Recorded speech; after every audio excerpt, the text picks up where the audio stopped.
മാതൃകയാണ് ബൈബിളിലെ തോബിത്ത്. ഈ കഥയിലൂടെ കുടുംബജീവിതത്തിന്റെയും ദാമ്പത്യ വിശുദ്ധിയുടെയും ഉദാത്തമായ ചില പാഠങ്ങൾ നാം പഠിക്കുന്നു. അതോടൊപ്പം സഹജീവികളോട് കാരുണ്യം കാണിക്കുന്നവരെ ദൈവം വിസ്മരിക്കില്ല എന്നും നമ്മൾ മനസ്സിലാക്കുന്നു. ആ കഥയിലെ ഹൃദയകാരിയായ ചില രംഗങ്ങൾ ഇവിടെ നിങ്ങൾക്ക് വേണ്ടി അവതരിപ്പിക്കുന്നു.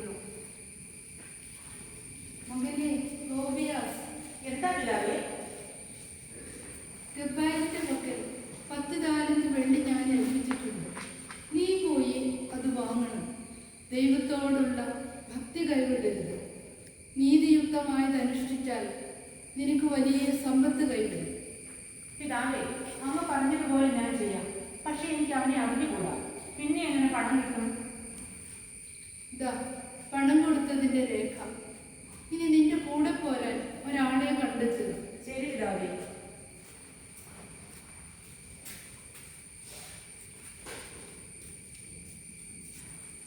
പിതാവേ, ഇവനാണ് എന്റെ കൂടെ പോരാൻ സംബന്ധിച്ചാൽ. ഇവന് വഴിയൊക്കെ പരിചയമുണ്ട്. ഗബ്ബേലിനെ അറിയുകയും ചെയ്യാം. എന്താണ് മകനെ നിന്റെ പേര്? നിന്റെ ചാർച്ചക്കാരൻ അനനിയാസിന്റെ മകൻ അസറിയാസ് ആണ്. ഓ, സന്തോഷമായി. എനിക്കറിയാം നിന്റെ പിതാവിനെ. പോയി വരിക. നിനക്കുള്ള പ്രതിഫലം ഞാൻ തന്നോളാം. ഞങ്ങൾ പോയി വരാം. എന്തിനാണ് നമ്മുടെ കുഞ്ഞിനെ ദൂരേക്ക് അയച്ചത്? അവൻ നമുക്ക് തുണയായിരുന്നില്ലേ? പണമല്ല പ്രധാനം, അവൻ അതിനേക്കാൾ വിലപ്പെട്ടതല്ലേ? അന്ന, നീ വിഷമിക്കരുത്. അവൻ സുരക്ഷിതനായി മടങ്ങിയെത്തും. നല്ലൊരു കൂട്ടുകാരൻ അവനോടൊത്തും.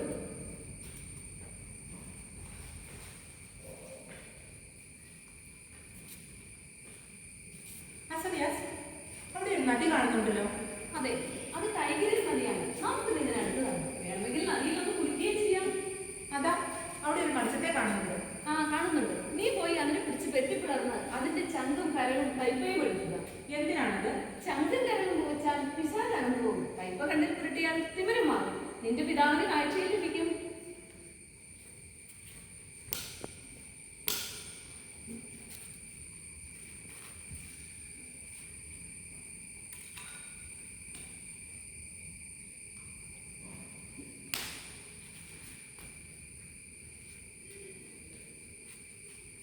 യാത്ര തുടരാം നമുക്ക്. അതാ റഘുവേലിന്റെ ഭവനമാണ്. റഘുവേൽ നിന്റെ ബന്ധുവാണ്. അവൻ ഒരു മകളെ ഉള്ളൂ. അവൾ സുന്ദരിയും വിവേകവതിയുമാണ്. നീ അവളെ വിവാഹം ചെയ്യും. മറ്റാരേക്കാൾ അവളെ വിവാഹം ചെയ്യാൻ നിനക്കാണ് അവകാശം. അവൾ 7 പേരെ വിവാഹം ചെയ്തുവെന്നും അവർ 7 പേര് മരിച്ചുവെന്ന് ഞാൻ കേട്ടിട്ടുണ്ട്. അപ്പോൾ ഞാൻ മരിക്കില്ലേ? ഞാൻ എൻ്റെ പിതാവിന് ഏക മകനാണ്. ഭയപ്പെടേണ്ട. മണമുറിയിൽ പ്രവേശിച്ചു കഴിഞ്ഞാൽ പാത്രത്തിലെ കടലിൽ മത്സ്യത്തിന്റെ ചങ്കും കരളും വിട്ടു പോകുക. പിശാച് ഓടിയത് ശേഷം എണീറ്റ് ദൈവത്തെ സ്തുതിക്കും. അവിടുന്ന് നിങ്ങൾ രക്ഷിച്ചു.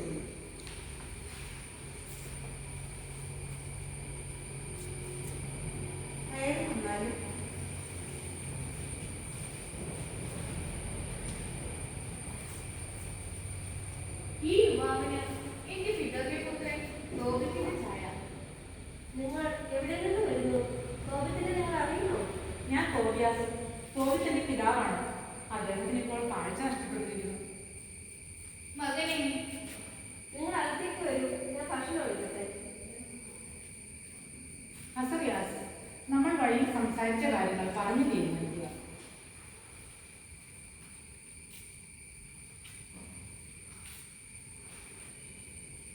എന്റെ മകളെ, നീ വിവാഹം ചെയ്യുന്നത് നിന്റെ അവകാശമാണ്. എന്നാൽ അവൾ വിവാഹം കഴിച്ച എല്ലാവരും മരിച്ചുവെന്ന് നിനക്കറിയാമല്ലോ. ഞാൻ നിന്നോട് എല്ലാം തുറന്നു പറയുകയാണ്. അത് സാരമില്ല. ഇക്കാര്യത്തിൽ നീ എനിക്ക് ഉറപ്പു തരിക. നീ അവളെ സ്വീകരിച്ചു കൊള്ളുക. അവൾ നിന്റെ സ്വന്തമാണ്. കാരുണ്യവാനായ ദൈവം നിങ്ങൾക്കിരുവർക്കും നല്ലത് വരുത്തട്ടെ. മകളെ, ധൈര്യമായിരിക്കുക. സ്വർഗത്തിന്റെയും ഭൂമിയുടെയും കർത്താവ് നിന്റെ ദുഃഖാവയ്ക്കും. മകളെ, നിന്നെ കുറിച്ച് നല്ലത് മാത്രം കേൾക്കാൻ ഇടയാവട്ടെ.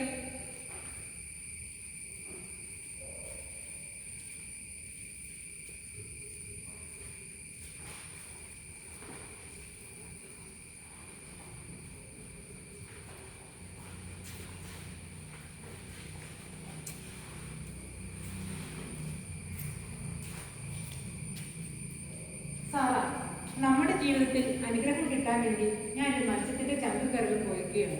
ദൈവത്തിന്റെ നാമം വാഴ്ത്തപ്പെടട്ടെ.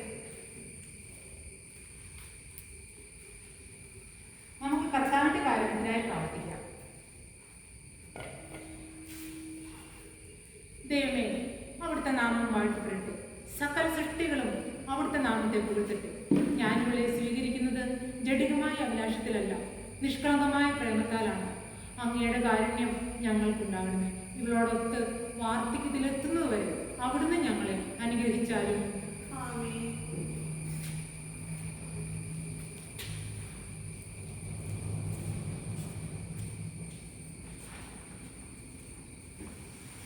ഞാനൊരു ശവക്കുഴി ഉണ്ടാക്കട്ടെ.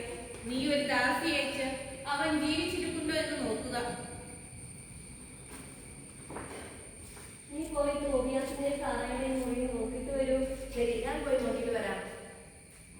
അവൻ മരിച്ചുവെങ്കിൽ ആരും അറിയാതെ നമുക്കവനെ സംസ്കരിക്കാം. അവൻ ജീവിച്ചിരിക്കുന്നു, അവൻ സുഖമായി ഉറങ്ങുന്നു.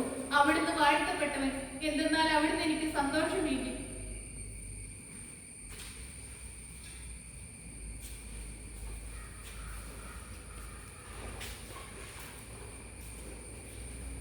അസറിയാസ്, നീ പോയി ഗബേലിന്റെ പക്കൽ നിന്ന് പണം വാങ്ങിക്കൊടുക്കണം. എന്നിട്ട് നമുക്ക് ഒരുമിച്ച് വീട്ടിലേക്ക് നോക്കാം. ഞാൻ പോയി വരാം.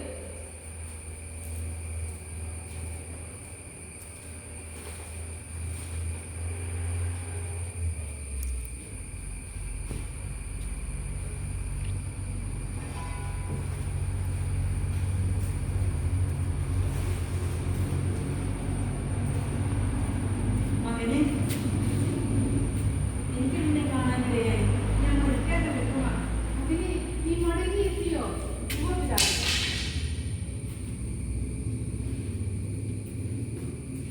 പിതാവേ, അങ്ങയുടെ കണ്ണിൽ ഞാൻ ഒരു ഔഷധം പൊരുത്തിത്തരാം.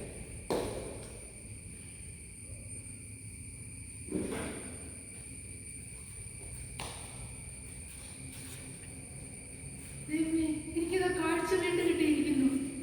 അവിടുന്ന് എന്റെ മേൽ ദുരിതങ്ങൾ അയച്ചു, എന്നാൽ അതിലേറെ കരുണ എന്നോട് കാണിച്ചിരിക്കുന്നു.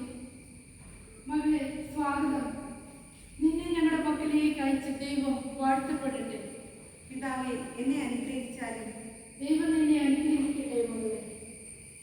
തോബിയാസ്, നിന്റെ കൂടെ വന്നവന് കൂലി കൊടുക്കുക. ഞാൻ കൊണ്ടുവന്നതിന്റെ പകുതി കൊടുത്താലും ദോഷമില്ല. അവൻ അത് അർഹിക്കുന്നു.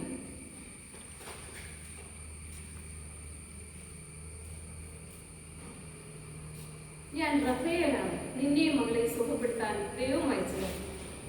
ഭയപ്പെടേണ്ട, എന്നേക്കും ദൈവത്തെ സ്തുതിക്കും. നമ്മുടെ കർത്താവിന്റെ കൃപയനുസരിച്ചാണ് ഞാൻ വന്നത്. എന്നെ അയച്ചതിന്റെ അടുത്തേക്ക് ഞാൻ മടങ്ങുകയാണ്.